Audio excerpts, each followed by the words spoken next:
নমস্কার, আপনারা দেখছেন এসবি ত্রিপুরা ব্লগ। আমি শ্যামল বিশ্বাস। আপনারা সবাই কেমন আছেন? তো সর্বপ্রথমে বলবো, যদি আপনারা নতুন এসে থাকেন আমার ফেসবুক এবং ইউটিউবের মধ্যে, তাহলে অবশ্যই ফলো বটনটা অবশ্যই চাপ দিয়ে যাবেন এবং সাবস্ক্রাইবটা করে যাবেন। আর অবশ্যই পাশে থাকা বেল আইকনটি অবশ্যই চাপ দিয়ে যাবেন, যাতে পরবর্তী ভিডিও আমি যখনই আপলোড করব তখনই সাথে সাথে আপনার কাছে গিয়ে পৌঁছে যাবে। তো আজ থেকে কিছুদিন আগে যখন আমাদের যে কোম্পানিতে একটা সমস্যা হয়েছিল, এবং সেই সুবোধ যাদব ভাইয়ের আমি ভিডিও লাগিয়ে দিচ্ছি, আপনারা দেখুন। তাকে মারতে মারতে হসপিটালাইজ করে ফেলেছিল।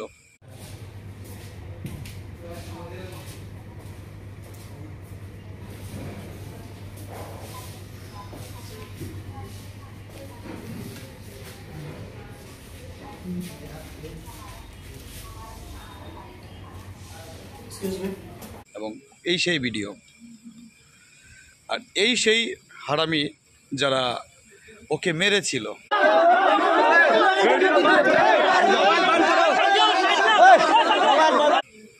তাহলে দেখুন আপনারা কাকে বিশ্বাস করবেন। আজকে মানুষ শুধু অল্প পয়সার জন্য কতটা নিচে নামতে পারে। একটা মানুষ কিছু টাকার জন্য কতটা নিচে নামতে পারে, কতটা দারিদ্র হতে পারে।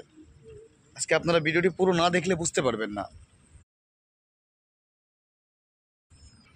এবং হয়তো আপনারা আগের 2-3টি ভিডিও আমি পোস্ট করেছিলাম এবং দেখেছিলেন যে আমরা কীভাবে প্রোটেক্ট বা কীভাবে আমরা আন্দোলন করেছিলাম, এবং সেটা আমরা ন্যায় পেয়েছি।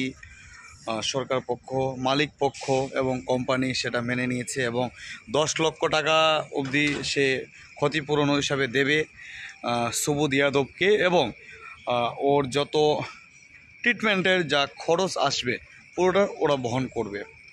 তো বিষয়ে শুধু টাকার জন্য নয়, কিছু মানবাধিকার, কিছু মানবতা। আজকে একটা মানুষ যদি সে ভুল করে থাকে, তাহলে ওর একটা শাস্তি দিন। নর্মাল কিছু শাস্তি আছে, শাস্তি দিন। কিন্তু তা না করে আপনি ওকে একদম হসপিটালে পাঠিয়ে দিচ্ছেন। আর কি বলবো আর। তো যাকে সবাই ভালো থাকুন, সুস্থ থাকুন। আর হ্যাঁ, এই জন্য আজকে ভিডিওটি করা, যাতে ওই আমাদের সুবোধ যাদব ভাইয়ের ভিডিওটি তুলে ধরার জন্য। তো একটু লাইক, কমেন্ট, একটু সাবস্ক্রাইব করে দেবেন দাদা। হাতে ব্যথা করবে না, কেমন? একটু সাবস্ক্রাইব করে দেবেন, একটু বেল আইকনটি অবশ্যই দাবিয়ে দিয়ে যাবেন। ধন্যবাদ। দেখা হচ্ছে অন্য একটি ভিডিওতে। Tata, bye bye.